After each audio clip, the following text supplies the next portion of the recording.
नमस्कार।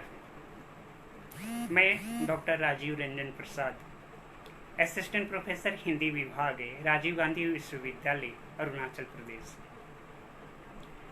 आज मैं आपसे मुखातिब हूँ, ऑनलाइन हूँ, फेसबुक लाइव। यह तकनीक है जिसने यह सुविधा प्रदान की है कि हम एक दूसरे से जुड़ सकें, एक दूसरे से संवाद कर सकें। यह जो कवायद है, यह जो परंपरा है, तकनीक के माध्यम से मिली है हमें। हम इस पैनाडेमिक के दौर में, महामारी के दौर में, वैश्विक महामारी के दौर में एक दूसरे से जुड़ रहे हैं। तमाम तरह की बुरी खबरें हमारा पीछा नहीं छोड़ रही हैं। 6 महीने होने को आए लगभग, और हम एक ऐसे दौर से गुजर रहे हैं जिसमें सुबह और शाम बीत तो रहे हैं, लेकिन इस बीतने में बहुत कुछ ऐसा है जो हमें मानसिक और शारीरिक रूप से बेचैन कर रहा है, परेशान कर रहा है। लेकिन मनुष्य हर तरह की विपत्ति, हर तरह के आपदा से पार पाता आया है, और हम भी इस पैनाडेमिक से निश्चित तौर पर बाहर निकलेंगे। सबसे पहले हम डॉक्टर सर्वेंद्र विक्रम बहादुर सिंह सर का, जो निदेशक हैं SCERT के, हम सर का धन्यवाद देते हैं, आभार व्यक्त करते हैं कि आपने हमें मौका दिया। हम आपकी वजह से आज आपके प्लेटफॉर्म पर उपस्थित हैं। हम कोशिश करेंगे कि कुछ अच्छी बातें पत्रकारिता के संदर्भ में, मीडिया के संदर्भ में, मीडिया के बदलते तेवर और मिजाज के संदर्भ में हम साझा कर सकें। यह जो गुफ्तगू है, यह जो बातचीत है, हमारे इस प्लेटफॉर्म से जुड़े जितने भी अकादमिक के शिक्षार्थी हैं, प्राध्यापक बंधु हैं, उनके लिए कितने फायदेमंद, लाभप्रद होंगे, यह तो हमारे श्रोता जो हमें सुन पा रहे हैं, हमारे दर्शक जो देख पा रहे हैं, वे तय करेंगे। लेकिन यह बातचीत किया जाना बेहद आवश्यक है। ऐसे समय में जब अनुकूल स्थितियां बहुत कम हों, प्रतिकूलताएं ज़्यादा हों, विपत्तियां ज़्यादा हों, समस्याएं अधिक हों, बेचैनियां अधिक हों, दिखने वाली और नहीं दिखने वाली परेशानियां बहुत ज़्यादा हों, वैसे समय में हमारे मीडिया का, जनमाध्यम का दुरुस्त होना आवश्यक है। पत्रकारिता का सुदृढ़ होना, मजबूत होना जरूरी है। तो हम इस पर बात करेंगे। मैं अपने मित्र डॉक्टर प्रदीप जायसवाल जी का भी धन्यवाद, आभार व्यक्त करता हूं। अगर आप ना होते तो यह कड़ी न जुड़ पाती। आपका दिल से आभार, धन्यवाद कि आपने मुझे ये मौका दिया। हमारी जो एक शिक्षा की पद्धति है, शिक्षा की पूरी जो संकल्पना है, इसमें बहुत सारी ऐसी बातें हैं जो मनुष्य का निर्माण करती हैं, और वह भी निर्माण कैसा, सर्वांगीण निर्माण करती हैं, विकास करती हैं, डेवलपमेंट करती हैं, ह्यूमन रिसोर्स के रूप में डेवलपमेंट करती हैं। तो यह विकास एक तरफा नहीं होती, दो तरफा नहीं होती, चौतरफा नहीं होती, बल्कि बहुआयामी होती हैं। इसी विकास की प्रक्रिया में, इसी निर्माण की प्रक्रिया में पत्रकारिता का भी योगायोग बहुत अधिक है। हम पत्रकारिता पर थोड़े ठहर कर गंभीरता के साथ बातचीत करने की कोशिश करेंगे। प्रयास होगा कि हम समझें, सिर्फ पत्रकारिता के, जनमाध्यम के, मीडिया के केवल क्लेवर को नहीं समझे, फ्लेवर को नहीं समझे, बल्कि उनके रूप, रंग, ढंग, मिजाज को भी समझने की कोशिश करें।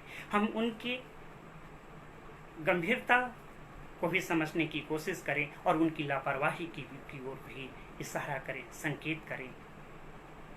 यानी वे तमाम तरह की अच्छी प्रवृत्तियां जो पत्रकारिता के माध्यम से सामने आती हैं, उस पर भी, और जो बुरी प्रवृत्तियां जो हावी होती चली जा रही हैं और पत्रकारिता के मूल अंतर्वस्तु को खराब कर रही हैं, नुकसान पहुंचा रही हैं, उस पर भी बातचीत होगी। सबसे पहले तो मैं बात करना चाहूँगा इस बात से कि जो ये पूरा का पूरा ऑनलाइन प्लेटफॉर्म है, जिसके माध्यम से हम कुछ सीख पा रहे हैं, कुछ जान पा रहे हैं, एक दूसरे से जुड़ पा रहे हैं, ये बहुत ही बेहतर और अच्छा माध्यम है। इससे लाभ उठाया जाना बेहद आवश्यक है। तो सबसे पहले हम इस बात के लिए साधुवाद देते हैं कि उत्तर प्रदेश का ये जो शैक्षणिक केंद्र है, राज्य शैक्षिक अनुसंधान एवं प्रशिक्षण केंद्र, इन्होंने इस तरह की पहलकदमी शुरू की है। इसके बाद हम उत्तर प्रदेश की बात करते हैं। उत्तर प्रदेश में पत्रकारिता की जो परंपरा रही है, चाहे आप काशी का नाम ले, बनारस का नाम ले, या इलाहाबाद का नाम ले, कानपुर और आगरा का नाम ले, मेरठ या बलिया का नाम ले, एक अच्छा इतिहास रहा है। और इस इतिहास में देखें तो बहुत सारी ऐसी चीज़ें हैं जो हमारा मार्गदर्शन करती हैं, हमारे दृष्टिकोण का निर्माण करती हैं, हमारी चेतना को निर्मित करती हैं। और यह जो चेतना का निर्माण है, अंततः असल में वास्तव में यही जन जागरूकता है। जब सामूहिक चेतना, सबकी चेतना आपस में मिल करके विचार करती है, विमर्श करती है, डिस्कोर्स करती है, क्या होना है और क्या नहीं होना है, क्या होना चाहिए और क्या नहीं होना चाहिए, इस पर पूरी तत्परता के साथ, गंभीरता के साथ अगर विचार करती है, तो यही पत्रकारिता की दृष्टि में जन जागरूकता कही जाती है। और पत्रकारिता का जो ध्येय है, मूल उद्देश्य है, वह है सूचना, शिक्षा और मनोरंजन। पत्रकारिता सूचना, शिक्षा और मनोरंजन के माध्यम से जनमत निर्माण का काम करती है। और इस जनमत निर्माण के द्वारा वह व्यक्ति के व्यक्तित्व का, उसके व्यवहार का, उसके चरित्र का न सिर्फ निर्माण कर रही होती है, न सिर्फ मूल्यांकन कर रही होती है, बल्कि जीने लायक अवसर और परिवेश भी निर्मित कर रही होती है। इस दृष्टि से बेहद आवश्यक है कि पत्रकारिता पर ठहर कर बात की जाए, गंभीरता से बात की जाए और स्वस्थ एवं सार्थक तरीके से बात की जाए। उत्तर प्रदेश की मैं बात कर रहा था कि उत्तर प्रदेश की जो एक साहित्यिक, सांस्कृतिक, उसकी जो बनावट है, रूपरेखा है, और जिस तरह की कवायद रही है बीते दिनों की, बीते सदियों की, बीते दशकों की, उससे ये पता चलता है कि पत्रकारिता के मामले में हमारा उत्तर प्रदेश बेहद समृद्ध रहा है। मैंने कई स्थानों का नाम लिया। ये स्थान प्रतिनिधित्व करते हैं जहाँ से पत्रकारिता का बीजारोपण हुआ और बाद के दिनों में पत्रकारिता एक बेहतर मुकाम की ओर आगे बढ़ी। इसके बारे में माखनलाल चतुर्वेदी ने एक बात कही है, उस बात को मैं साझा करना आवश्यक समझता हूँ। उन्होंने कहा है कि उत्तर प्रदेश की यह महिमा है कि वहाँ साहित्य से तथा मौलिक विचारकता से बदले नहीं लिए जाते। वहाँ मत की भिन्नता से प्राप्त प्रतिभा की विविधता का सम्मान किया जाता है। इसलिए वहाँ चिंतन दुर्भिक्ष से नहीं मारा जाता, प्रतिभा का मरण नहीं होता और राष्ट्रीय साहस को भयभीत नहीं रखा जाता। तो ये जो पूरी की पूरी चेतना निर्माण की पद्धति रही है, चिंतन की जो परंपरा और प्रकृति रही है, यह बहुत महत्वपूर्ण रही है। और उत्तर प्रदेश ने इसके माध्यम से, इस चिंतन की परंपरा से, इस दृष्टिकोण की परंपरा से अपनी मानसिकता को प्रदर्शित किया है, अपने होने को प्रमाणित किया है। तो पत्रकारिता की दृष्टि से बहुत ही उर्वर जमीन रहा है उत्तर प्रदेश का। और निश्चित तौर पर आप जब आप बीते दिनों की तफ्तीश करेंगे तो आप पाएंगे कि कई सारी पत्र पत्रिकाएं वहां से निकली जो महत्वपूर्ण साबित हुई हैं। मैं कुछ नाम की ओर आपको इशारा करूं जिससे ये पता चले कि पत्रकारिता ने किस कलेवर में, किस रूप में अपनी भूमिका गढ़ी। तो आप देखेंगे कि आप अगर 20वीं सदी के दशक की कुछ पत्रिकाओं का नाम ले, हम बहुत इतिहास में नहीं जाना चाहते हैं, बार बार राजा राम मोहन राय को याद करना, पंडित युगल कुशेर शुक्ल को याद करना, भारतेंदु हरिश्चंद्र को याद करना, या कि फिर प्रताप नारायण मिश्र, बाल मुकुंद गुप्त, बाल कृष्ण भट्ट को याद करना जरूरी न भी हो तो भी स्मरण आवश्यक है। क्योंकि पत्रकारिता की जो रंगोली है, जो कल्पना है, माफ करेंगे, जो अल्पना है, उन्होंने रची बुनी है और उसी के माध्यम से नवजागरण का निर्माण हुआ है। ये सिर्फ नाम नहीं है, ये ऐसे चिंतक, मनीषी, साहित्यकार हैं, पत्रकार हैं जिन्होंने जमीन पकड़ने की कोशिश की, जमीन देखने की कोशिश की और उसके माध्यम से पत्रकारिता की बुनियाद रखी। उन्होंने सिर्फ ढोल पीटकर आवाज़ें नहीं की, बल्कि हाशिए की आवाज़ को, शोषित पीड़ित वंचित वर्गों की आवाज़ को, उन पराधीन राष्ट्र के उन सारे लोगों की आवाज़ को एकीकृत किया, इकट्ठा किया और उनमें सामाजिक राजनीतिक चेतना की निर्मित की। कम या अधिक हो सकता है, लेकिन सारे लोगों का योगदान बहुत अधिक है और इस योगदान के लिए हमारी अपनी आंखों से उनका मूल्यांकन, उनका दर्शन आवश्यक है, उनका पाठ एवं अंतरपाठ जरूरी है। इस रूप में हम देखें तो कई बाद के दिनों में, यानी कि 20वीं सदी के दशक में कुछ महत्वपूर्ण जो पत्र सामने आते हैं, उन पत्रों की बात करें हम तो आप देखेंगे कि प्रताप गणेश शंकर विद्यार्थी का बड़ा नाम है। मैं गणेश शंकर विद्यार्थी का बहुत ही आदर और सम्मान करता हूँ कि उनकी जो भूमिका रही है वह बहुत बड़ी रही है। 20वीं सदी के एक ईमानदार प्रतिबद्ध पत्रकार के रूप में, जिन्होंने जन सरोकार को लेकर, जन प्रतिबद्धता को लेकर, जन जागरूकता को लेकर बड़े काम किए हैं। तो प्रताप प्रभा जो माखनलाल चतुर्वेदी ने शुरू किया और बाद में गणेश शंकर विद्यार्थी भी उससे जुड़े, वह भी एक महत्वपूर्ण पत्र है। इसी तरीके से चांद, आप जानते हैं चांद का फांसी अंक बहुत ही नाम लिया जाता है। चांद के और भी जो अंक रहे हैं बहुत महत्वपूर्ण रहे हैं और उस पर नई दृष्टि, नए तरीके से सोचने की, समझने की जरूरत है। चांद, हंस, स्वदेश, जागरण, माधुरी, मतवाला, भारत मित्र, हितवार्ता, रणभेरी, विश्वामित्र, कमला, संसार, कल्पना, ये सारी जो पत्र पत्रिकाएं हैं, छत्तीसगढ़ मित्र का नाम लिया जा सकता है। और पत्रकारिता के संसार में हम भूगोल की अगर बात करें तो पत्रकारिता की एक समृद्ध जैसा और समृद्ध और सुदृढ़ इतिहास रहे हैं।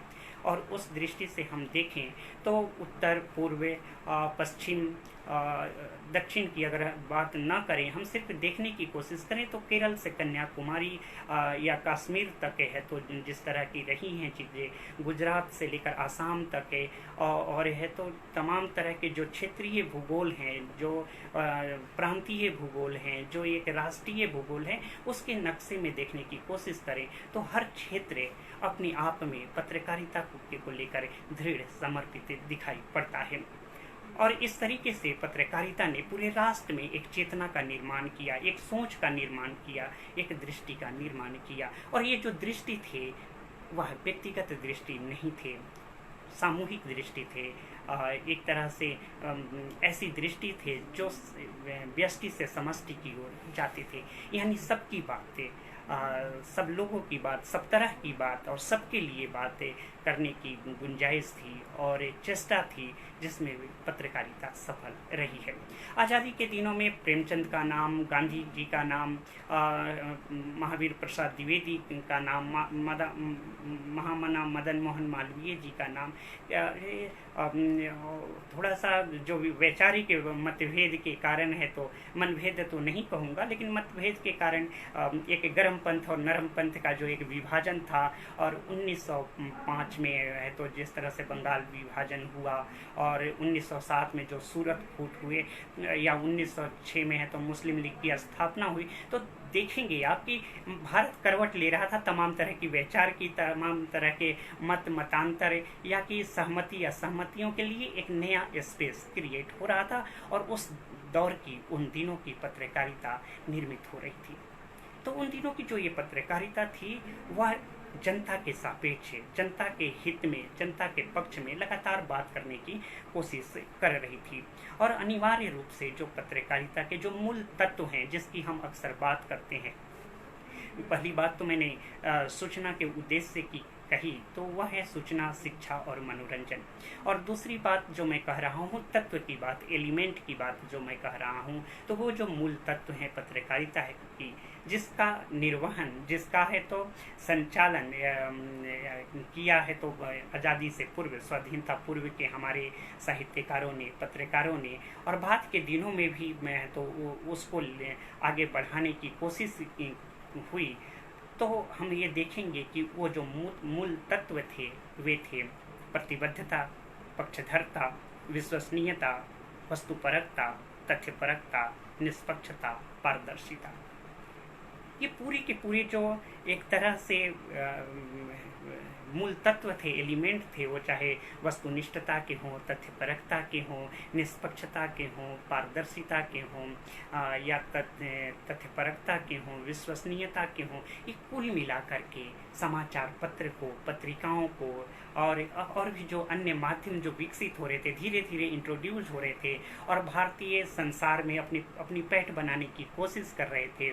यानी कि रेडियो, टेलीविज़न और सिनेमा का भी एक नया एक समानांतर है तो स्पेस क्रिएट हो रहा था और माध्यम से कनेक्ट होने की भी लगातार कोशिश कर रहे थे और उस कोशिश में वे सफल हो रहे थे। उन्होंने भी इन सारी चीज़ों को जो मूल तत्व थे पत्रकारिता का, उसका निर्वहन किया। इस तरीके से हम देखते हैं कि जो हम 21वीं सदी की पत्रकारिता पर बात कर रहे हैं, तो बात करने से पूर्व ये जो पूर्व पीठिका है उसका एक बार स्मरण आवश्यक हो जाता है, उसका एक बार ध्यान आना चाहिए कि पूर्व के जो पत्रकार थे, वो चाहे गणेश शंकर विद्यार्थी हों, माखनलाल चतुर्वेदी हों, बाबू विष्णुराव पराड़कर हों, गांधी हों खुद अपने आप में, प्रेमचंद हों या अंबेडकर हों, डॉक्टर भीमराव अंबेडकर ने भी जो उस समय का एक समाज था, बहुजन समाज था, बहुसंख्यक समाज था, जो हाशिए पर था, ताकत में नहीं था, शक्ति संरचना में नहीं था, केंद्र में नहीं था, उसको केंद्र में लाने की कोशिश की डॉक्टर भीमराव अंबेडकर ने। भाषा गढ़ी, नई चेतना गढ़ी, जबान गढ़ी, जो कल तक बोल नहीं सकते थे वे बोल रहे थे, वे लिख रहे थे, अपनी भूमिका तय कर रहे थे। यानी कल तक जो लोग जो अपनी जिनका होना भी कोई एक प्रमाण नहीं था, क्योंकि उन्हें हर जगह बोलने की आज़ादी नहीं थी और अभिव्यक्ति की स्वतंत्रता, प्रेस की स्वतंत्रता के तमाम तरह के कसीदे काढ़ना वो एक अलग बात होती है। जब तक से किसी मनुष्य को बोलने न दिया जाए तो उसका कोई मतलब नहीं रह जाता है। इन्हीं अर्थों में देखें कि स्त्रियों का भी जो एक संसार है, स्त्रियां चाहे जितनी भी मॉडर्न हो जाए, एक्स्ट्रा मॉडर्न या अल्ट्रा मॉडर्न हो जाए, अगर वैचारिक रूप से या आर्थिक रूप से वे सशक्त नहीं हैं, वे उन्हें पूरी आज़ादी नहीं है, पूरी स्वतंत्रता नहीं है, उन्मुक्तता नहीं है, तो संभव नहीं है कि वे अपने को गढ़ पाएंगी, अपने को अपना निर्माण कर पाएंगी या ये अपनी भूमिका तय कर पाएंगी। इन रूपों में देखने की कोशिश करें तो आप पाएंगे कि उस दौर की जो पत्रकारिता थी, हाशिए की पत्रकारिता का भी समावेशन कर रही थी। ये जो इंक्लूजन था ये बहुत महत्वपूर्ण था। और डॉक्टर अंबेडकर की जो मैंने बात कही, वो चाहे बहिष्कृत भारत हो, उनके द्वारा जो पत्र निकाले जा रहे थे, या फिर जनता हो या मूक नायक हो, उन्होंने निश्चित तौर पर जो एक बार बार उनका कहा कोट किया जाता है या उल्लेख किया जाता है कि आप संघर्ष करो, शिक्षित हो, संघर्ष करो, संगठित बनो।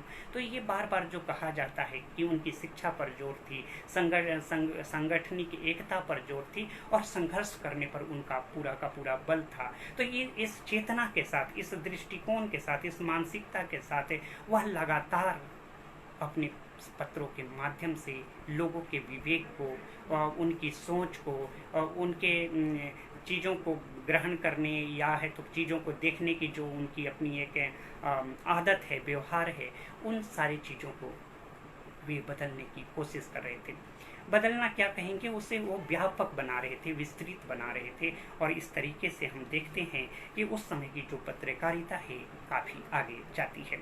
इस पत्रकारिता को लेकर के हम जो अपनी बातें कह रहे हैं, इसको लेकर के बहुत गंभीर काम हुए हैं, उन कामों को भी देखा जाना आवश्यक है। जैसे सुरेश सलील ने है तो गणेश शंकर विद्यार्थी पर बहुत महत्वपूर्ण काम किया है, कर्मेंदु शिशिर ने है तो आपको काम किया है, ज्योतिष जोशी ने साहित्यिक पत्रकारिता के नाम से काम किया है। इन पुस्तकों को भी देखने की ज़रूरत है, पढ़े जाने की आवश्यकता है। और जब हम पत्रकारिता के इन के संदर्भ में जो ये लेखन हुए हैं उनको देखने की कोशिश करेंगे तो हम पाएंगे कि हमारी जो पत्रकारिता पहले की थी, 20वीं सदी की जो पत्रकारिता थी, बहुत ही प्रतिबद्ध थी, बहुत ही ओजस्वी थी, बहुत ही तेजस्वी थी। वह उनकी जो जनपक्षधरता है, उनकी जो लोक प्रतिबद्धता है, वह जबरदस्त है। इसी कारण उसमें जो सच्चाई की जो आँच होती है, जो ताक होती है, वह दिखाई पड़ती है। बाद के दिनों में भी अगर हम 20वीं सदी में आज़ादी के बाद के उत्तरार्ध की बात करें, तो भी हम देखते हैं कि दिनमान, प्रतीक, माधुरी और धर्मी युग, बहुत सारी ऐसे पत्र थे जिन्होंने है तो वो अपनी जो पुरानी भूमिका थी उसको बनाए रखने की कोशिश की। लेकिन समय के साथ जैसे बदलाव होते हैं, प्रवृत्तियां भी, नई प्रवृत्तियां भी उत्पन्न होती जाती हैं, तो पत्रकारिता में भी एक नई तरह की प्रवृत्ति घुसपैठ कर रही थी, सामने आ रही थी, और वह पत्रकारिता के तेवर को, मिजाज को बदल रही थी। और जब हम ये इस बात की ओर इशारा कर रहे हैं कि ये जो नई प्रवृत्तियां आ रही थी वो डरावनी थी, खौफनाक थी, और निश्चित तौर पर वह जो हमारे बीते दिनों के दूरदर्शी पत्रकार थे, जो स्वप्नदर्शी पत्रकार थे, उनके लिए चिंता का विषय थी। क्या इन चिंताओं को लेकर के हमारे जो युग दृष्टा थे, काल दृष्टा पत्रकार थे, संपादक थे, नहीं सोच रहे थे? क्या विचार नहीं कर रहे थे? क्या उनके संपादकीय में, क्या उनके लेखों में ये चीज़ें सामने नहीं आ रही थी? तो हम देखने की कोशिश करें, हम याद दिलाना चाहते हैं उस उदाहरण को, जिसे बार बार पत्रकारिता के विद्यार्थी के रूप में कोट करते हुए बड़ा मौज आता है, अच्छा लगता है। मैं आपको सुनाना चाहता हूँ, जब बाबूराव विष्णु पराड़कर ने यह बात कही तो कितनी पते की बात कही थी। उन्होंने कहा था कि आने वाले भविष्य के पत्रकार कैसे होंगे, संवाददाता कैसे होंगे, पत्र और पत्रिकाएं कैसी होंगी, यह कि पूरा का पूरा जो बदलता हुआ मीडिया है उसका तेवर और मिजाज कैसा होगा। वह पराड़कर जी जब अपनी यह बात कह रहे थे तो वे कह रहे थे, आज आप उन्हें मिला करके देखिए, आज की अपनी अवस्था व्यवस्था से मिला करके देखिए कि क्या पराड़कर जी दुरुस्त थे, वे सही फरमा रहे थे। आपके समक्ष प्रस्तुत है उनका कहा। भविष्य में पत्र निकालकर सफलतापूर्वक चलाना बड़े बड़े धनिकों अथवा सुसंगठित कंपनियों के लिए ही संभव होगा। पत्र सर्वांग सुंदर होंगे, आकार बड़े होंगे, छपाई अच्छी होंगी, मनोहर, मनोरंजक और ज्ञानवर्धक चित्रों से सुसज्जित होंगे, लेखों में विविधता होगी, कल्पनात्मकता होगी, गंभीर गवेषणा की झलक होगी और मनोहारिणी शक्ति भी होगी। आप जब आज के अखबारों के पन्ने पलट रहे हों और उसमें तमाम तरह की रंगीनियाँ देख रहे हों, कलेवर देख रहे हों, और उसमें चित्रात्मकता देख रहे हों, या फिर एक तरह का ग्राफिक्स और एनिमेशन के आधार पर एक अलग तरह का ग्लैमर्स देख रहे हों, तो इन बातों को थोड़ा मिलाकर देखिए कितना सच सोच रहे थे और किस दिशा में, किस तरीके से सही सोच रहे थे बाबूराव विष्णु पराड़कर। वे आगे कहते हैं कि ग्राहकों की संख्या लाखों में गिनी जाएगी, और आज की तारीख में मुझे कहना हो तो आज समाचार पत्रों की जो स्थिति है, तो हमारे जो हिंदी के जो पाठकों की संख्या है वह है 20 करोड़ से ऊपर है, 22 करोड़ के आसपास है। ये तो पुराने सर्वेक्षण, पाठक सर्वेक्षण के आंकड़े हैं। अब तो और अधिक हो सकते हैं, मुझे लगता है कि 25 करोड़ के आसपास होंगे। तो हिंदी में ये स्थिति है, और कुल पत्रों की संख्या अगर मिला लें तो आपको सुनकर आश्चर्य होगा कि 50,000 पत्र पत्रिकाएं हर वर्ष निकलती हैं हिंदी और अन्य भाषाओं में मिलाकर। तो ये सारी पत्र पत्रिकाएं आखिरकार क्या कर रही हैं, किस रूप में अपना कार्य कर रही हैं, किस तरीके से योगदान कर रही हैं, कि हम यह बात कहने पर विवश हैं कि आज से कई दशक पहले जो पराड़कर जी सोच रहे थे वे सही सोच रहे थे। और वे आगे कहते हैं कि ग्राहकों की संख्या लाखों में गिनी जाएगी, यह सब कुछ होगा पर पत्र प्राणहीन होंगे। ये तो मैं नहीं कह सकता कि प्राण उसमें है या नहीं। आज के अखबार के पन्नों को हिला डुला कर देखिए कि जान बाकी है अथवा नहीं। रेडियो के बुलेटिन सुनते हुए, उनके दिन भर के कार्यक्रम सुनते हुए आप खुद आकलन किए कि क्या इनमें जान बची है या नहीं। टेलीविज़न की बात करें, टेलीविज़न को क्यों छोड़ दिया? सबसे ज़्यादा है तो हमारे घर में, हमारे डाइनिंग हॉल में, हमारे बेडरूम में सबसे ज़्यादा घुसपैठ अगर किसी का है तो टेलीविज़न का है। वह तो कुकर की सीटी के बावजूद बजता रहता है निरंतर निर्बाध है। फिर प्रेशर कुकर की सीटी तो समय से बजती है, वह तो असमय बाजा की तरह बजता रहता है। उस टेलीविज़न के बारे में भी हमें सोचने की ज़रूरत है कि जो टेलीविज़न 24/7 की भाषा में है, बेफुर्सत है, बेपरवाह है, लगातार है तो हौंक रहा है, चीज़ों को लगातार बोल रहा है, वह कितना विश्वसनीय है, कितना वस्तुनिष्ठ है, कितना जनता के काम का है। तो वे कहते हैं कि यह सब कुछ होगा पर पत्र प्राणहीन होंगे। पत्रों की नीति देशभक्त, धर्मभक्त अथवा मानवता के उपासक महाप्राण संपादकों की नीति न होगी।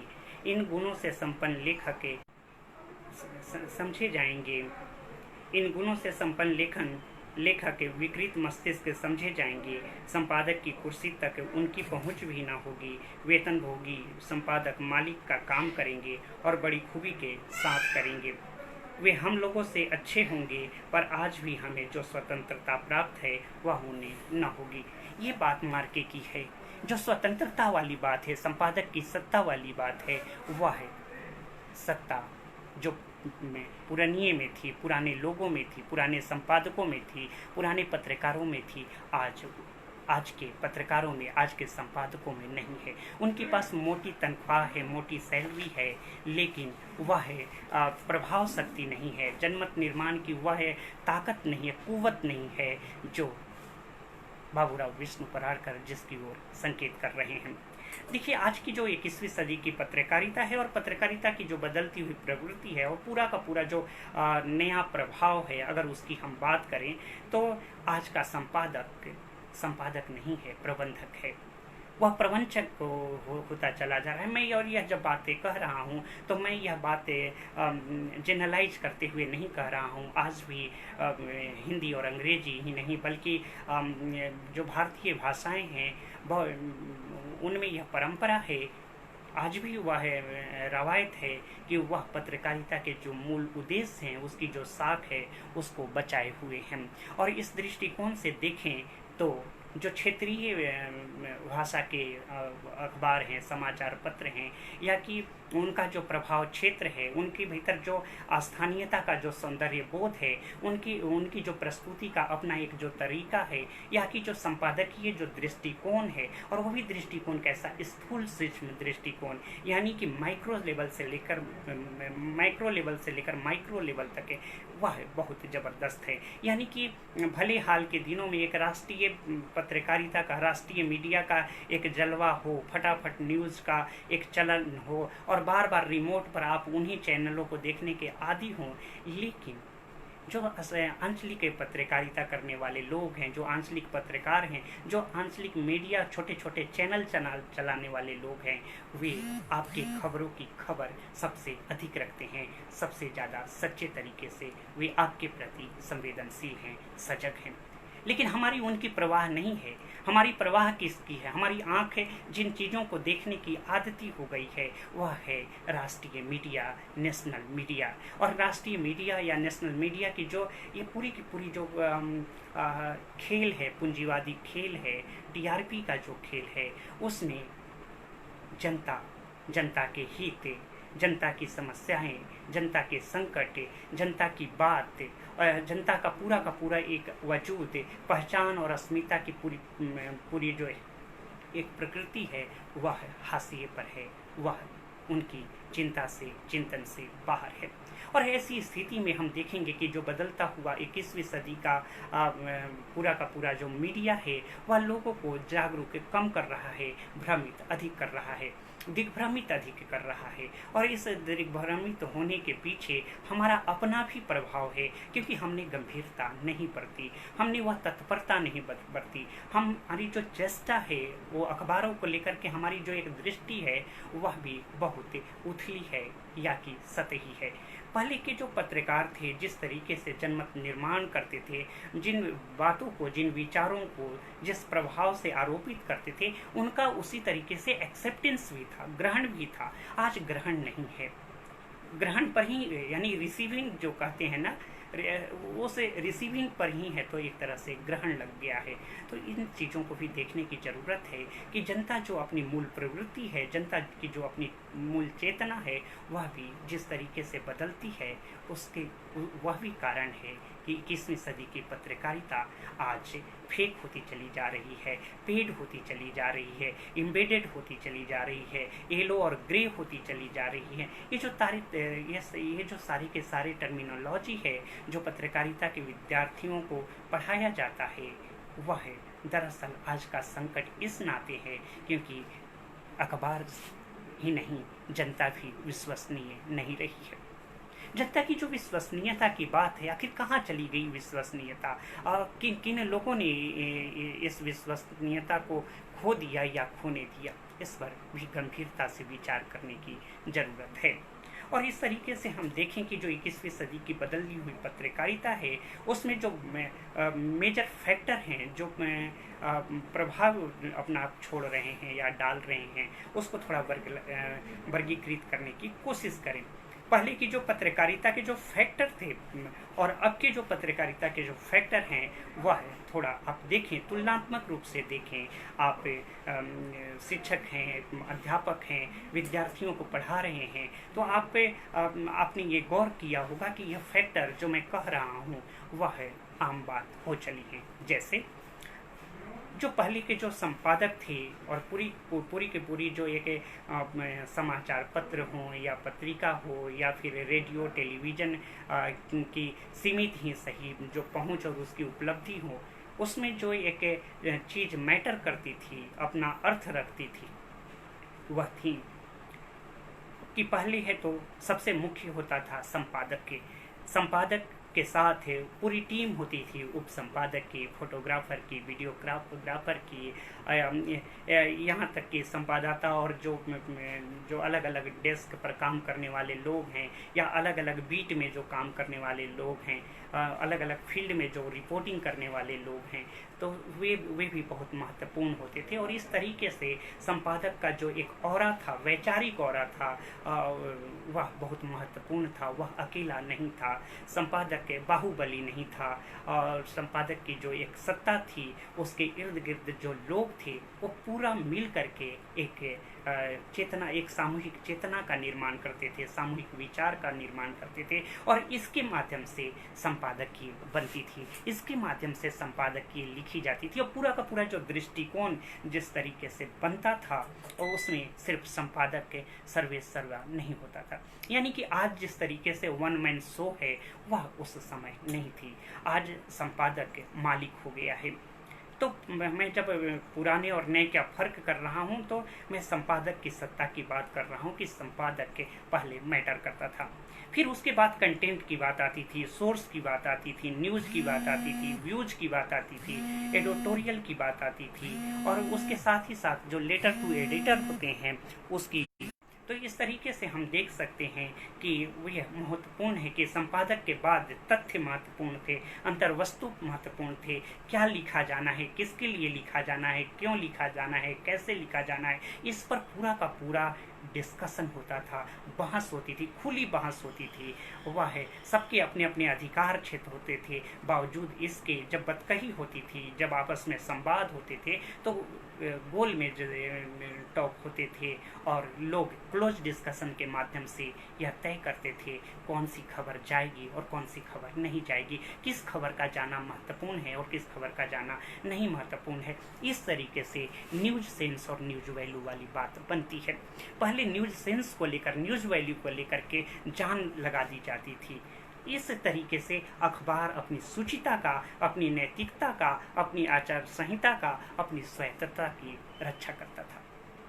और आज ये सारी चीज़ें आउटडेटेड हो गई हैं। जैसे आज की पीढ़ी बिंदास है, हर बात में एक टसन में रहती है, एक तरह के अपनी दुनिया में रहती है। उसके लिए भले ये चीज़ें मैटर ना करती हों, लेकिन करनी चाहिए। तो ये दो चीज़ें महत्वपूर्ण थी कि संपादक और संपादक के बाद है तो फिर मैंने कहा तथ्य की बात, अंतर्वस्तु की बात है, और फिर उसके बाद है तो मनी की बात आती थी। मैं ऐसा नहीं कह रहा कि मनी महत्वपूर्ण नहीं थे, पैसे महत्वपूर्ण नहीं थे, धन महत्वपूर्ण नहीं थे। धन महत्वपूर्ण होते हैं। व्यक्ति के लिए जो बुनियादी ज़रूरत है उसकी ज़रूरत, उसकी पूर्ति के लिए, उसकी आवश्यकता की पूर्ति के लिए धन आवश्यक होते हैं। लेकिन धन की वजह से आप धनबली हो जाएं, धन पशु हो जाएं, यह नहीं होना चाहिए। धन की आवश्यकता अपने ध्येय को साधने के लिए होना चाहिए, न कि अपनी तमाम तरह की जो अनर्गल धारणाएं हैं, अनर्गल जो महत्वाकांक्षाएं हैं उसको पूरा करने के लिए। और आज की पीढ़ी में मैं इसे जनरेशन गैप नहीं कहता, लिप्सा या भ्रष्टता, लंपटी, दुष्टता, ये तमाम तरह की चीज़ें ये मनुष्य की मूल प्रवृत्ति है। कौन मनुष्य अच्छा या बुरा है ये हम और आप नहीं तय कर सकते, वह व्यक्ति ही तय कर सकता है कि वह अपनी दुर्बलताओं से कैसे पार पाता है, अपनी अच्छाइयों को कैसे बाहर लाता है, अपने सद्गुणों का कैसे विकास करता है। तो ये सारी चीज़ें हमेशा रही हैं, ये एक मूल प्रवृत्ति है, आदिम प्रवृत्ति है जो सब में रहते हैं, किसी में कम किसी में अधिक है। लेकिन पहले के जो संपादक थे, जो पत्रकारिता की जो मूल चेतना थी, मूल ध्येय थी, इन चीज़ों पर बल देती थी कि धन होना चाहिए, क्योंकि धन के बगैर अखबार नहीं चल सकते, नहीं चलाए जा सकते। इसके बाद मशीन की बात आती है। पहले भी मशीन पर निर्भरता थी, छापे खाने की, प्रेस की ज़रूरत थी, पूरी की पूरी एक प्रेस की एक व्यवस्था होती थी जहाँ वो मशीन काम करते थे और मशीन के माध्यम से प्रकाशन होता था, उसका वितरण होता था, तो वे पहले भी बहुत महत्वपूर्ण थे। उसके बाद आता है पब्लिशिंग हाउस से और हॉकर्स की बात है। चीज़ें जो पब्लिश हो रही हैं वो पूरा का पूरा एक पब्लिशिंग हाउस था जो मैनेजमेंट करता था कि कौन सी चीज़ें किस क्षेत्र में जाएगी, कहाँ जाएगी, डाक संस्करण होगा या फिर है तो प्रातः संस्करण होगा, ये सारी चीज़ें तय की जाती थी, किन किन क्षेत्रों में कितनी खपत है, कितनी डिमांड। तो ये एक उनका मैनेजमेंट सिस्टम होता था, प्रबंधकीय है तो उनके यहाँ टीम होती थी, लेकिन वह केवल काम के लिए काम करती थी, वह संपादक की सत्ता को बर्खास्त नहीं करती थी, उस पर है तो हावी नहीं होने की कोशिश करती थी।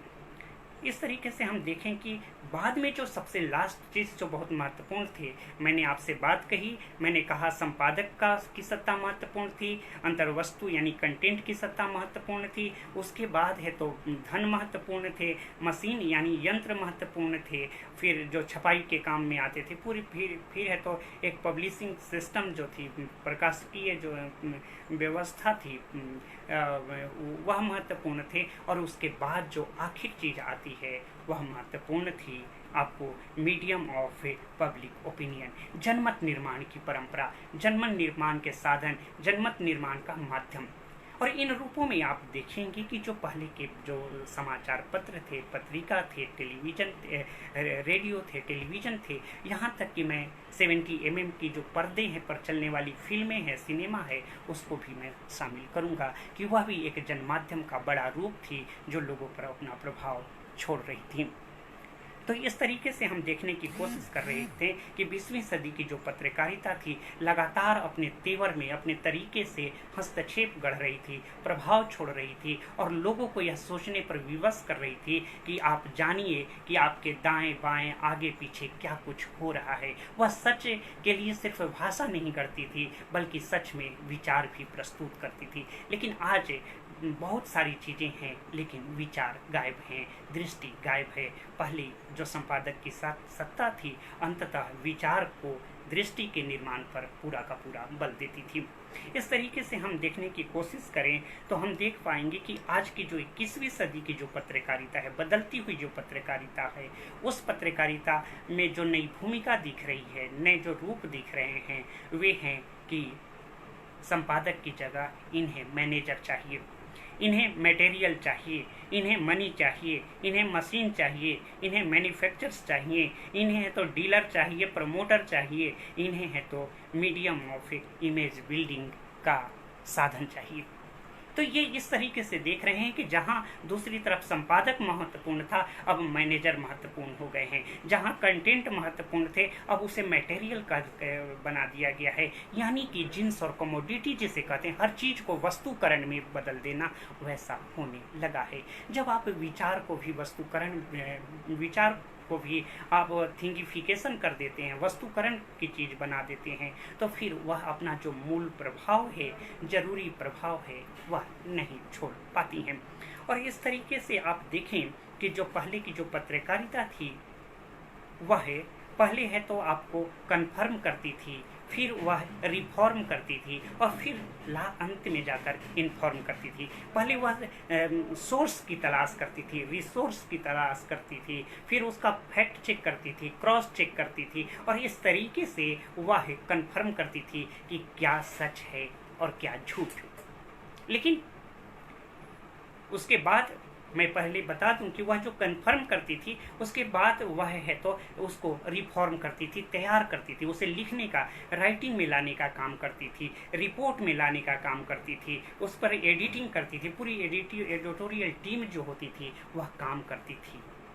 यह था रिफॉर्म। इस तरीके से जो सूचना थी, जो तथ्य थे, जो आंकड़े थे, अलग अलग रूपों में जो आते थे, वह अपने सोर्स के माध्यम से, अपने रिसोर्स के माध्यम से, अपने फैक्ट चेक के माध्यम से, अपने है तो क्रॉस चेक के माध्यम से जब सत्यापित हो जाते थे, वस्तुनिष्ठ साबित हो जाते थे, तब जाकर उन्हें रिफॉर्म किया जाता था, तैयार किया जाता था। तब जाकर के बात होती थी कि आप रुडयार्ड किपलिंग की थ्योरी लगाइए 5W1H कि अमुक कैसे लिखा जाए, इंट्रो कैसा लिखा जाए, यानी क्या हुआ, कब हुआ, कहाँ हुआ, किसके साथ हुआ, क्यों हुआ और कैसे हुआ, कि ये जो 6 ककार वाली जो पत्रकारिता का जो सिद्धांत है, तब जाकर के लागू होता था। लेकिन पहले वह कन्फर्म करते थे, तब वह रिफॉर्म करते थे, और जब वह बनकर के तैयार हो जाती थी, तब उनका मामला आता था कि हमें अब इसे इन्फॉर्म करना है, यानी लोगों को सूचित करना है, लोगों को जानकारी में लाना है,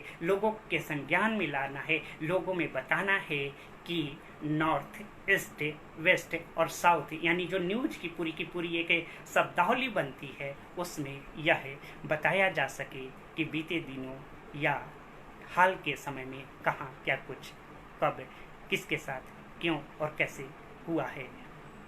तो ये चीज़ें से सैद्धांतिक रूप में चलती थी।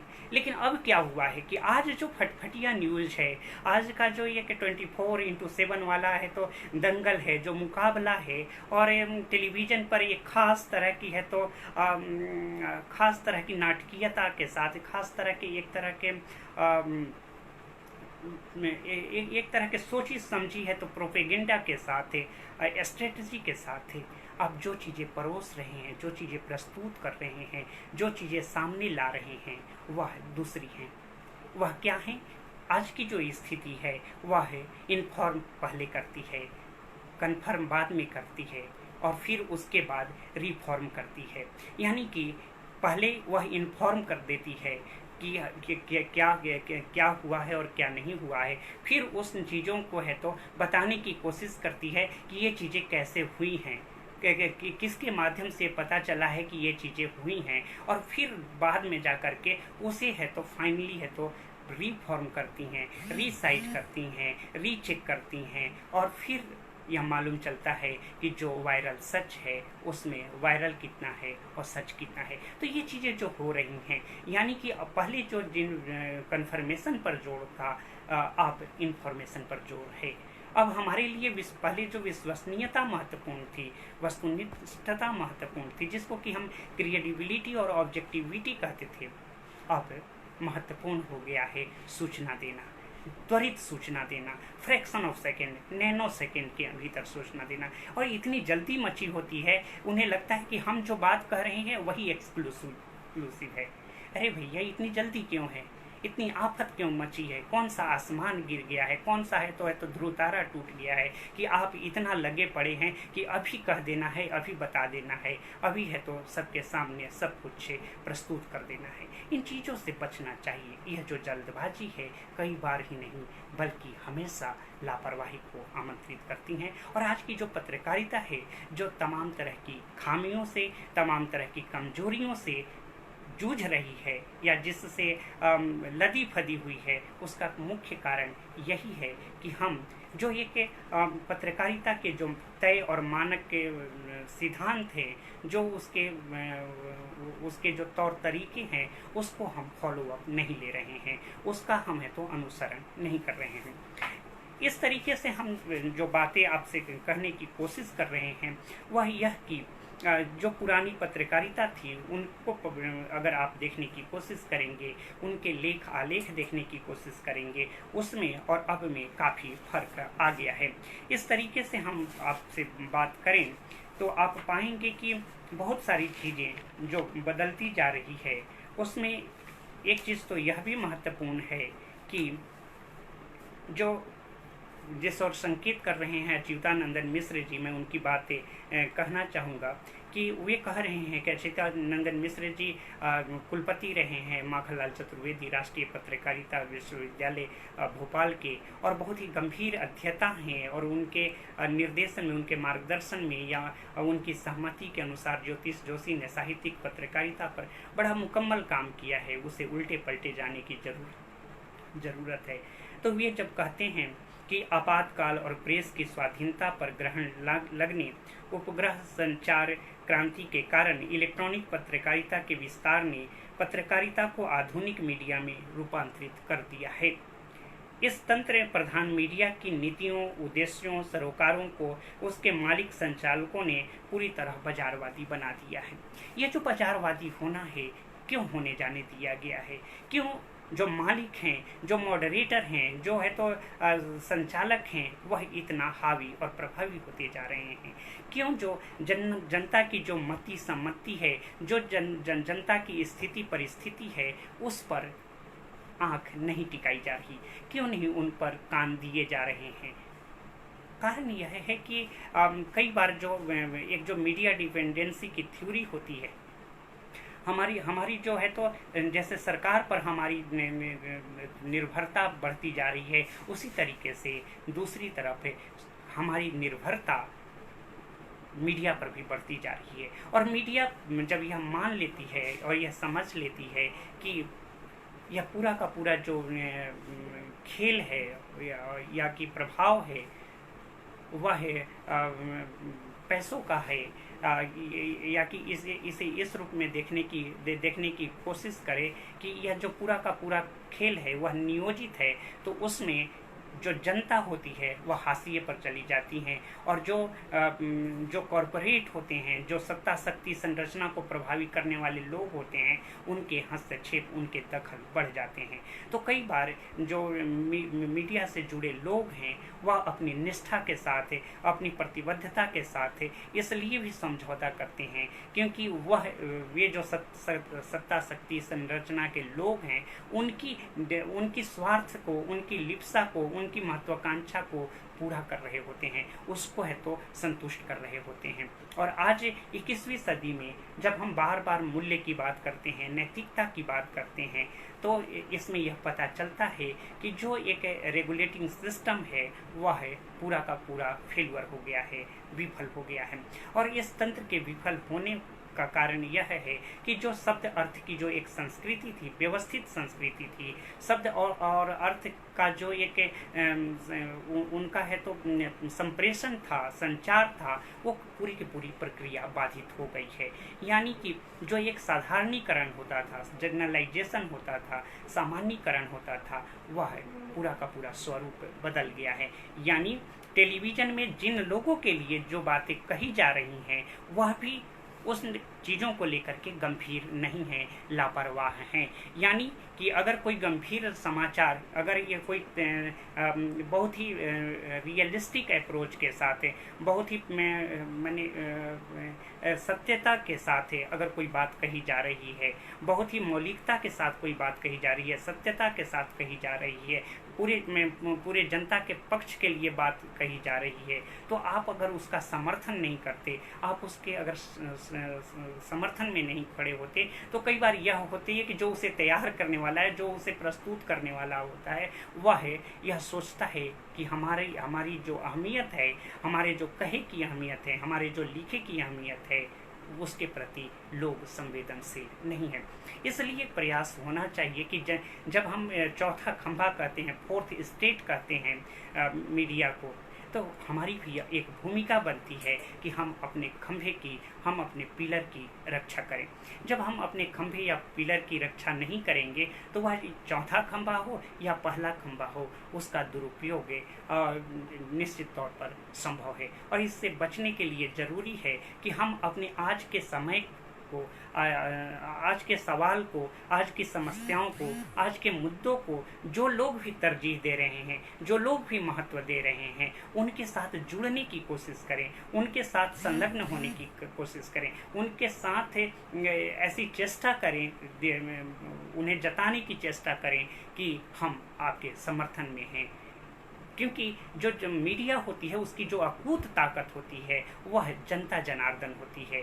जनमत निर्माण के द्वारा वह अपने लिए ताकत बटोरने का काम करती है। लेकिन जब जनता ही उसके समर्थन में खड़ी नहीं होगी तो फिर दिक्कतदारियां सामने आएंगी, और आज यही हो रहा है। निश्चित तौर पर जो तकनीकी संचार है, उपग्रह संचार है, इंटरनेट संचार है, इसने पूरी की पूरी चीज़ों को बदल दिया है। कौन यह जानता था कि जो समाचार पत्र हैं जो इतने पन्नों में होते हैं और जिन्हें पढ़ने के लिए पूरी की पूरी कवायद की जाती है, घंटों खर्च करने पड़ते हैं, वे चीज़ें आपके पॉकेट में आ जाएंगी। आप उसे है तो स्क्रॉल करते हुए पढ़ ले जाएंगे, जब मर्जी तब पढ़ ले जाएंगे। ये तो परिवर्तन हुआ है। लेकिन आपको यह भी देखने की कोशिश करना होगा कि तकनीकी प्रभाव बढ़े हैं लेकिन वैचारिक स्खलन तेजी से हुए हैं। यानी कि विचार के स्तर पर जो गिरावट हुई है उसको भी देखे जाने की जरूरत है कि पत्रकारिता ने आखिरकार यह बदलाव कैसे और क्यों हो जाने दिया है।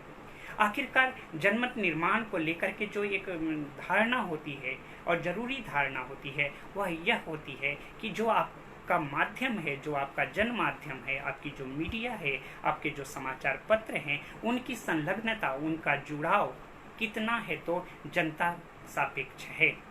वह किस तरीके से जनता के मुद्दों को उठा रहे हैं, जनता की समस्याओं को उठा रहे हैं, उसे एक वैचारिक बहस के रूप में सामने ला रहे हैं, उस पर एक संपादकीय दृष्टिकोण है तो डालने की कोशिश कर रहे हैं।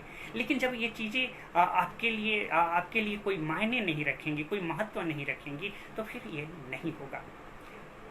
यह तब भी नहीं होगा जब आप केवल चीज़ों को इन्फॉर्मेटिव वे में ले जाने की कोशिश करें, उसे एनालिटिकल मोड में ना ले जाएं। जैसे अगर आप किसी चीज़ का पाठ करते हैं तो पाठ के साथ ही अंतर्पाठ होना जरूरी है, रचना के साथ पुनर्रचना होनी आवश्यक है, सृजन के साथ अनुसृजन होना आवश्यक है। ये सारी चीज़ें एक दूसरे से संबंधित हैं। और जब हम शिक्षा में, अकादमिक जगत में विचार की परिपाटी को देखने की कोशिश करते हैं तो हम देखते हैं कि वह केवल अध्ययन और अध्यापन से नहीं जुड़ी हुई हैं, बल्कि एक मामला उनका जो है संश्लेषण और विश्लेषण का भी है। तो ये जो क्रिटिकल माइंड है, ये जो कॉग्निटिव माइंड है, इसको पकड़ने की जब तक से हम चेष्टा नहीं करेंगे, प्रयास नहीं करेंगे, तो ये सारी चीज़ें विफल हो जाएंगी। जिस चेष्टा के साथ, जिस प्रयास के साथ, जिस लक्ष्य के साथ पत्रकारिता निकल रही है, पत्रकारिता से जुड़े लोग जो पत्रकारिता कर रहे हैं, जनमाध्यम के माध्यम से जो लोगों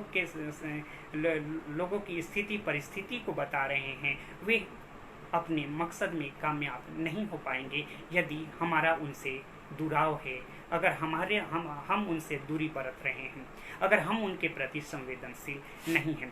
तो इस तरीके से हम देख सकते हैं कि जो पत्रकारिता के बदलते हुए जो मिजाज और जो तेवर हैं, नए और पुराने संदर्भ हैं, उसमें कहीं ना कहीं एक तरह का गैप है, अंतराल है। और ये सिर्फ जनरेशन गैप नहीं है, बल्कि कंटेंट के स्तर पर गैप है, व्यूज के स्तर पर गैप है, न्यूज के स्तर पर गैप है। तमाम तरह की वो पद्धति, प्रणाली जो है तो पहले गेट कीपिंग का काम करती थी, पहले है तो न्यूज सेंस और न्यूज वैल्यू के माध्यम से यह बताने की चेष्टा करती थी कि कौन सी चीज़ें प्राथमिक हैं। वे सिर्फ और सिर्फ फ्लोटरी नहीं थी, यानी शब्दाडंबर नहीं थी, वो केवल सिर्फ और सिर्फ है तो इंफॉर्मेशन हाईवे नहीं थी, सूचना राजमार्ग नहीं थी।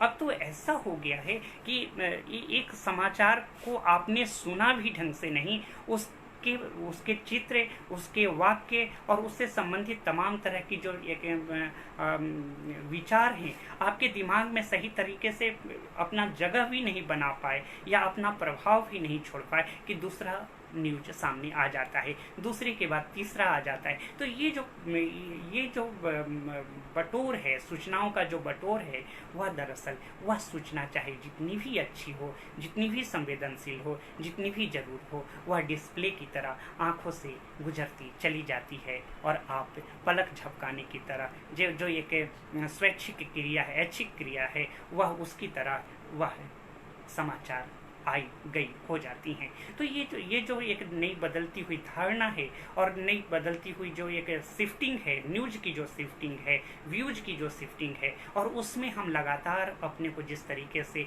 सहभागी बनाए हुए हैं वह भी मैटर करती हैं। फिर हम चाहे राजा राम मोहन राय को लेकर के कसीदे काढ़ लें, या फिर है तो पंडित युगल कुशेर को लेकर के कसीदे काढ़ लें, या फिर भारतेंदु हरिश्चंद्र, बाल कृष्ण भट्ट, या कि फिर आप है तो महामना मदन मोहन मालवीय, बाल गंगाधर तिलक के, बाबूराव विष्णु पराड़कर, रघुवीर सहाय, राजेंद्र माथुर, कमला प्रसाद, प्रभास जोशी से होते हुए तमाम तरह के उन लोगों से जो आज भी अपनी को पत्रकारिता के क्षेत्र में जमाए हुए हैं, हमारी बात सिर्फ बदकही होगी, उसका प्रभाव नहीं होगा। इसलिए आवश्यक है कि जनता को अगर हमें जागरूक करना है और सही मायने में अगर जागरूक करना है तो ये तमाम तरह की जो बदलाव हो रहे हैं उसको भी देखने की ज़रूरत है। हमें ये देखने की ज़रूरत है कि जो न्यूज चाहे है तो आपको समाचार पत्रों के माध्यम से आ रहे हों, रेडियो के माध्यम से आ रहे हों, टेलीविज़न के माध्यम से आ रहे हों, या सिनेमा के द्वारा फिल्मी तरीके से आ रहे हों, वो अपने कंटेंट में कितने सही हैं, वे अपने स्टाइल में कितने सही हैं। अगर वह कंटेंट और स्टाइल हमारे भीतर कोई विचार नहीं पैदा कर रहा, किसी तरह का अर्थ बोध नहीं पैदा कर रहा, तो फिर उस सूचना के सुनने का कोई मतलब नहीं रह जाता है। फिर बार बार हम जो संचार की अपनी एक प्रणाली है जिसकी हम बात करते हैं, 7 C's की बात करते हैं कि समाचार को सरल होना चाहिए, स्पष्ट होना चाहिए, संक्षिप्त होना चाहिए, निश्चित होना चाहिए, सही होना चाहिए, शिष्टतापूर्ण होनी चाहिए। ये सारी बातें सिर्फ और सिर्फ सैद्धांतिक हो जाती हैं। हमारी हम जिस तरीके से अपने समाचार पत्रों को लेकर के, हम अपनी पत्रिकाओं को लेकर के, अपने टेलीविज़न को लेकर के, अपने रेडियो को लेकर के जितने लापरवाह होते चले जा रहे हैं, उससे यह तय है कि वह भी हमें जो चीज़ें परोसेंगे, हमें जो हमारे सामने जो चीज़ें प्रस्तुत करेंगे, वह हमारे मन मस्तिष्क का सकारात्मक तरीके से, स्वस्थ तरीके से, सार्थक तरीके से निर्माण नहीं करेंगे। और ये जो निर्माण की प्रक्रिया है बहुत जटिल प्रक्रिया है। ये गिव एंड टेक की थ्योरी नहीं है, लेन देन की प्रक्रिया नहीं है, आपने कहा मैंने सुना की प्रक्रिया नहीं है, जो जनमत निर्माण की प्रक्रिया है, सनह सनह धीरे धीरे निर्मित होने वाली प्रक्रिया है। जिस तरीके से अंकुरण होते हैं, जिस तरीके से एक वृक्ष फलदार वृक्ष बनने से पहले बीज के माध्यम से निकलना शुरू होता है, धीरे धीरे उसकी है तो उसमें है तो तना आते हैं, शाखाएं फूटती हैं, डालों पर पत्तियां आती हैं और पूरा का पूरा एक और आवरण बनता है वृक्ष का। वह है पत्रकारिता को अगर इस रूप में हम देखना चाहते हैं, इस रूप में अगर हम कल्पना करते हैं, तो इस स्वप्न में, इस कल्पना में यथार्थ का होना आवश्यक है। अगर आज के जो समाचार पत्र हैं या कि मीडिया के अन्य दूसरे भी माध्यम हैं, अगर यथार्थवादी नहीं है तो कारण यह है कि हमारा जो खुद का ट्रांसफॉर्मेशन है वह आभासी हो गया है। और इंटरनेट की दुनिया ने और ये पूरा का पूरा जो पब्लिक स्फीयर है, इसने और ज़्यादा इन चीज़ों को बढ़ावा दिया है। और इस तरीके से हम देखने की कोशिश करें तो हम यह पाएंगे कि पत्रकारिता आज अपने बुनियाद से, अपनी नींव से हिली हुई है। उसने हाशिए के समाज को, शोषित और वंचित समाज के प्रति एक तरह की उपेक्षा, एक तरह के प्रवंचना के नए तरह के मुहावरे, नए तरह के नारे गढ़ दिए हैं। उनके लिए गरीबी नारा है, उनके लिए शिक्षा नारा है, उनके लिए स्वास्थ्य नारा है। और इस नारेबाजी में मुहावरे, राजनीति को ये चीज़ें अच्छी लगती हैं, नारे और मुहावरे राजनीति को अच्छे लगते हैं, राजनीतिज्ञों के मुंह से सुनने में अच्छे लगते हैं, क्योंकि उनका चरित्र स्पष्ट हो चुका है, उनका चरित्र साफ हो चुका है। और आज़ादी के इतनों दिनों बाद राजनीति और राजनेताओं ने अपना जो पूरा का पूरा है तो व्यक्तित्व लोगों के समक्ष रखा है, उसमें यह बात साफ है कि उनकी विश्वसनीयता तेजी से घटी ही नहीं है, बल्कि लुप्त होती चली गई है। लेकिन यह जो मीडिया है, यह जो जनमाध्यम है, जिसने जन सरोकार को लेकर, जन संवेदना को लेकर, विचार और दृष्टि को लेकर के हमेशा एहतियात बरता है, अपने पर नियंत्रण रखा है, वह क्यों इसका शिकार होती चली गई है? उसका कारण यह भी है कि इस शिकार होने का कारण यह भी है कि जनता की जो संवेदनशीलता है, जनता का जो एक जुड़ाव और लगाव है, वह है पत्रों के प्रति घटी है, माध्यमों के प्रति घटी है। सूचना लेन देन को वह भी एक गिव एंड टेक की तरह लेने लगी है। वह पहले क्या होता था कि जैसे पहले है तो लोग है तो अपने राजनीतिज्ञों से भी इतना बेइंतहा प्यार करते थे कि जैसे किसी क्षेत्र में अगर कोई भी खड़ा हो जाए, वह व्यक्ति का प्रभाव इतना होता था कि वह व्यक्ति जीत जाता था, या फिर किसी व्यक्ति का कार्य इतना अधिक प्रभावी होता था कि वह व्यक्ति एक बार नहीं, दो बार नहीं, कई बार लगातार निर्वाचित होता था। तो उसी तरीके से अखबारों के भी प्रभाव ये थे, पत्र पत्रिकाओं के भी प्रभाव ये थे, जन माध्यमों के भी प्रभाव यह थे कि लोग है तो उसके प्रति, उसके कहे के प्रति, उसके विचारों के प्रति हमेशा खड़े रहते थे, समर्थन में खड़े होते थे। लोग किसी के कहने पर भी, बरगलाने पर भी, समझाने पर भी बदलते नहीं थे। लेकिन अब क्या है कि जैसे हम न्यूज चैनल बदलते हैं, वैसे अखबार बदल देते हैं। अगर आप अमर उजाला ले रहे हैं तो कल हिंदुस्तान लेने लगेंगे, आज हिंदुस्तान लेने रहे हैं तो कल दैनिक जागरण लेने लगेंगे। आपका कोई मतलब ही नहीं है कि हिंदुस्तान हिंदुस्तान क्यों है, दैनिक जागरण क्यों है, अमर उजाला क्या है। तो पहले ये जो तबीयत होती थी, जो एक साख होती थी, जो एक दृष्टिकोण होती थी, और उसके माध्यम से जो एक अखबार की जो फ्रेमिंग होती थी, अखबार का जो एक पूरा का पूरा नक्शा बनता था, चरित्र बनता था, वह घुसपैठ नहीं थी, वह थी उसका की प्रभावशीलता। इस तरीके से जन जागरूकता का निर्माण करती थी। अगर समाचार पत्र अगर कोई बात कह रहे हैं, अगर पत्र पत्रिकाएं कोई अपनी बात कह रही हैं, तो उनका प्रभाव क्षेत्र, असर इतना अधिक होता था कि लोग उस पर आंख मूंद कर विश्वास करते थे। तो ये जो विश्वसनीयता का ग्राफ था, इस कारण था क्योंकि संपादक की सत्ता बची हुई थी। लेकिन बाद के दिनों में जिस तरीके से संपादक की सत्ता खत्म हुई है, अब नए तरीके आए हैं, नए तकनीक आए हैं, और इन तकनीकों ने सब कुछ किया है, लेकिन मनुष्यता की जो मूल प्रवृत्ति है, मूल चेतना है, उस पर सबसे अधिक चोट किया है। और इस चोट के कारण हम सही दिशा में, सही तरीके से, सही रूप में नहीं सोच पा रहे हैं। हमें अंततः अपनी दिशा तय करनी होगी, अपना रूप तय करना होगा, क्योंकि व्यक्तित्व व्यवहार की जो हमारे यहाँ जो पद्धति रही है, मनसा वाचा कर्मणा की जो पद्धति रही है, लोगों के बीच लोगों का होने के लिए लोगों की जबान में आपको जो बोलना पड़ता है, वह बेहद आवश्यक है। महात्मा गांधी को भी इंडियन ओपिनियन से लेकर हरिजन तक निकालना पड़ा, समाचार पत्र के माध्यम से लोगों के बीच आना पड़ा। जागरण और जमाना के माध्यम से, हंस के माध्यम से प्रेमचंद को लोगों के बीच आना पड़ा। तो अगर आप लोक समर्थन चाहते हैं, लोक सत्ता के रूप में, जन सत्ता के रूप में, लोक के रूप में अगर आप अपने को आगे ले जाना चाहते हैं, तो यह जरूरी है कि आप भी जन प्रहरी हों, आप चौथा खंभा हों, आप लोक सत्ता हों। अगर आपने अपनी सत्ता के साथ है तो समझौता किया है, तो फिर दोनों तरफ से आपको नुकसान सहने को मिलेंगे। यानी अगर संपादक की सत्ता संपादक ने खो दी तो संपादक की अहमियत खत्म हो जाएगी, फिर मालिक का वर्चस्व बढ़ जाएगा। ठीक उसी तरीके से जनता ने पाठक की अपनी भूमिका को खत्म कर दिया, दर्शक ने दर्शक की भूमिका को अगर उसने खत्म कर दिया, अगर है तो श्रोता ने श्रोता की भूमिका को खत्म कर दिया, तो फिर पाठक, दर्शक और श्रोता के रूप में फिर आप सवाल खड़े करने के लिए, प्रश्न पूछने के लिए नहीं बचेंगे।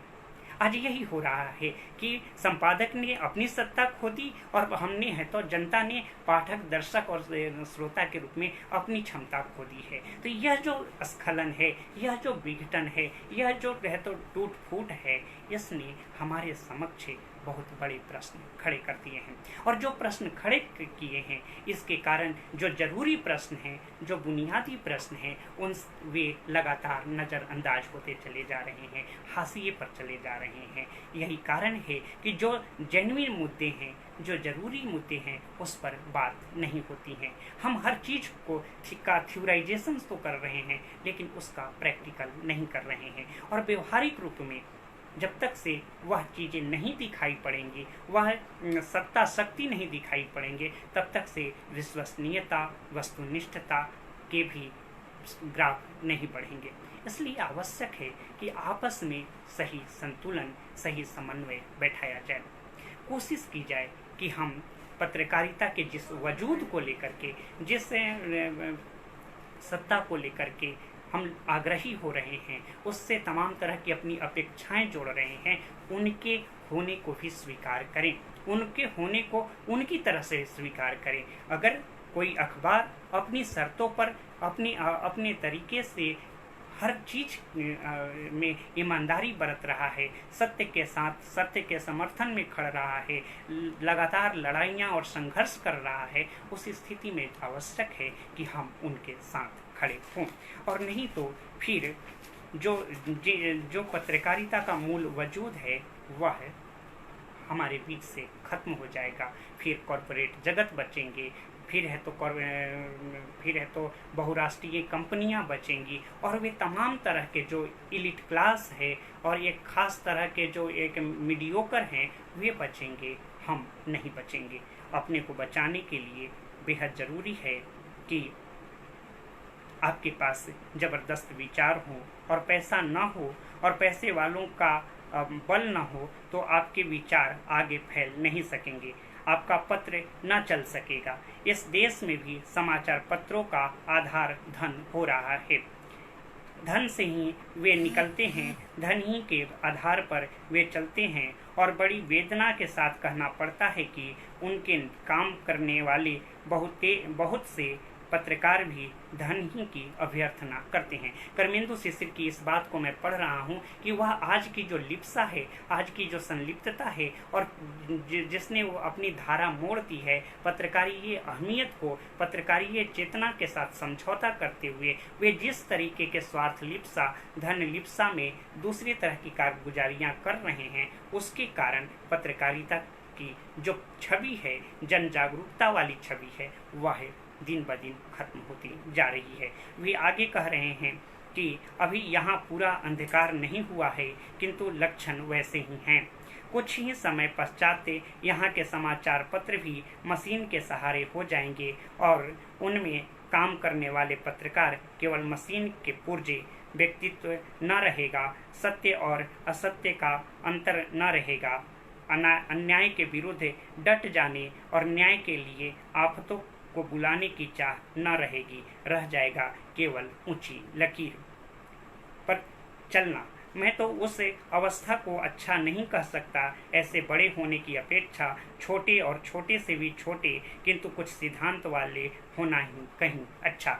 यह जो बात कर्मेंदु शिशिर कह रहे हैं, यह बात कोट करते हुए कह रहे हैं गणेश शंकर विद्यार्थी को नाम बड़े और दर्शन छोटे वाले मुहावरे को हमें छोड़ना होगा, हमें उसे तिलांजलि देनी होगी। नाम बड़े और दर्शन छोटे की जब मैं बात कर रहा हूँ, तो मेरा ये साफ संकेत यह है कि जो बड़े चैनल हैं, जो राष्ट्रीय चैनल अपने को कहते हैं, जो टीआरपी पोषी चैनल हैं, जिनके लिए अपना जो ग्लैमर्स है, अपना जो रंग रोगन है, अपना जो उनका स्वार्थ है, हित है, वह पूरा हो रहा है। अगर हम उनके पीछे पीछे अपनी आँख को रोपेंगे, अपने दिमाग को रोपेंगे, तो हमारा हित, हमारा लाभ नहीं होगा। हम जिस स्थिति में हैं, जिस अवस्था में हैं, उससे उबर नहीं पाएंगे, उससे पार नहीं पाएंगे। इसलिए आवश्यक है कि जब गणेश शंकर विद्यार्थी बार बार यह ताकीद कर रहे हैं, और आज से कई दशक पहले यह ताकीद कर रहे हैं, 1920 से 30 के बीच यह जब बात अपनी कह रहे हैं, तो उनका संकेत साफ है कि हम चेष्टा करें कि ये जो पूरी की पूरी परंपरा हमने विकसित की है, नई तरह की जो परंपरा विकसित की है, स्वार्थ लोलुप जो परंपरा विकसित की है, उससे हम मुक्त हों, उससे हम आज़ाद हों। तब जाकर हमारा जो अखबार है, हमारा जो पत्र पत्रिका है, हमारे जो अन्य जन माध्यमों के रूप में रेडियो है, टेलीविज़न है, सिनेमा है, इंटरनेट आधारित वेबसाइट हैं, तमाम तरह के ब्लॉग्स हैं, सोशल मीडिया के रूप में उभरती एक नई ताकतें फेसबुक है, इंस्टाग्राम है, तो ये इनकी जो रवायत है, इनकी जो परंपरा है, इनकी जो असलियत और हकीकत है, यह तभी होगी जब आप उनके साथ खड़े होंगे। साथ खड़े होना बेहद ज़रूरी है। आखिर में मैं इल्तिजा करूंगा, आग्रह करूंगा कि हम अपने विद्यार्थियों को, हम अपने शिक्षार्थियों को एक अध्यापक बंधु होने के नाते हम अपनी चेतना में, हम अपनी दृष्टि में प्रतिबद्ध हों, पक्षधर हों। अगर हम अपनी किसी एक अखबार का पक्षधर नहीं हुए, हम किसी एक पत्रिका का पक्षधर नहीं हुए, हम किसी टेलीविज़न का पक्षधर नहीं हुए, हम किसी ऐसे जनमाध्यम का पक्षधर नहीं हुए जो हमारी दृष्टि में सही हैं, हमारी दृष्टि में अगर वह सच के साथ हैं, तो फिर बहुत बुरा होगा। हमारा जो हित है वह सफल नहीं होगा, हमारा जो उद्देश्य है सूचना, शिक्षा, मनोरंजन का, वह सिद्ध नहीं होगा। इसलिए आवश्यक है कि हम अपने विवेक पर विश्वास करें, हम अपने पढ़े लिखे होने पर विश्वास करें। और जब हम पढ़े लिखे हैं, हम जब शिक्षित हैं, तो हमारा जो चयन होगा निश्चित तौर पर सही होगा। सही गलत की परिभाषा तो इस बात से बनती है कि हमने प्रयोग के द्वारा, व्यवहार के द्वारा, अनुभव के द्वारा अपनी चीज़ों को कैसे ग्रहण किया है। अगर शुरुआत में ही जैसा मैंने कहा था कि अगर ग्रहण करने पर ही ग्रहण लग गया है, तब तो आप कभी सही नहीं होंगे, हमेशा गलत होंगे। लेकिन आज आवश्यकता है कि हम अपने सीखने, सोचने, समझने, देखने, ताकने, जानने और बूझने की ये तमाम तरह की जो कवायद हैं, जो अंततः परसेप्शन और परसुएशन का माध्यम बनती हैं, हमारी जो चेतना और दृष्टिकोण का निर्माण का काम करती हैं, इसके साथ खड़े हों।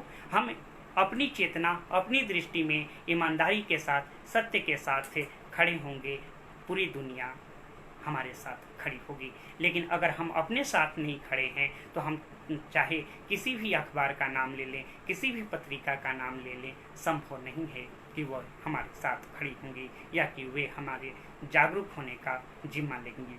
इसलिए आवश्यक है जो परंपरा है, वह चाहे पी साईनाथ की परंपरा हो, चाहे है तो एन राम की परंपरा हो, चाहे है तो अन्य दूसरे जो संपादक हुए हैं, वो चाहे राजेंद्र माथुर हों, कमला प्रसाद हों, प्रभास जोशी हों, आलोक मेहता हों, ये सारे पत्रकार जिस रूप में, जिस ढंग से अपनी पत्रकारीय दायित्व का निर्वहन किया है, उन्होंने अपने संपादकीय दायित्व का निर्वहन किया है, उसका हम ख्याल रखें। हम उनके प्रति संवेदनशील होंगे, पत्र भी, हमारे जनमाध्यम भी हमारे प्रति संवेदनशील होंगे। पूरा का पूरा मामला संलग्नता का है, जुड़ाव का है, संवेदनशीलता का है। और इस तरीके से जब हम उनका समर्थन करेंगे तो वे हमारे समर्थन में खड़े होंगे, हम उनके पक्ष में होंगे तो वे हमारे पक्ष में खड़े होंगे। आइए हम एक पुल बनाने की कोशिश करें और देखने की कोशिश करें कि अगर अपनी जान बचानी है तो अपने दिमाग को बचाने की ज़रूरत है। और दिमाग का बचना तभी संभव है जब हमें सही खुराक मिले, सही आहार मिले। और ये जो सही खुराक है, जो ये सही आहार है, वह भोजन के माध्यम से नहीं बल्कि अखबारों के माध्यम से मिलेंगी, उन संपादकीय दृष्टिकोणों से मिलेंगी, उन विचारों से मिलेंगी जो आज तक की परंपरा में हमारे बीच कायदे से काम करती रही हैं, एक मजबूत स्तंभ के रूप में, चौथे खंभे के रूप में अपनी भूमिका का निर्वहन करते रही हैं। मैं आखिर में डॉक्टर सर्वेंद्र जी का एक बार फिर से शुक्रिया कहता हूँ, आभार व्यक्त करता हूँ। उन्होंने मुझे मौका दिया। मैंने बातचीत के क्रम में बहुत सारी बातें कहने की कोशिश की है। अब यह कोशिश कितना सफल हुआ है, हमारे जितने भी श्रोता हैं, जो दर्शक हैं, जो मुझे सुन और देख पा रहे हैं, वह बताएंगे। लेकिन आखिर में मैं SCRT उत्तर प्रदेश को आभार व्यक्त करता हूँ, डॉक्टर सर्वेंद्र कुमार जी को धन्यवाद ज्ञापित करता हूं, और साथ ही साथ अपने मित्र डॉक्टर प्रदीप जायसवाल जी का भी आभार व्यक्त करता हूं, उनका धन्यवाद देता हूं कि आपने मुझे मौका दिया और इस मौके पर हम एक संवाद के तहत आपसे जुड़ सकें। आप लोगों ने मुझे सुना, बहुत बहुत धन्यवाद, बहुत बहुत आभार।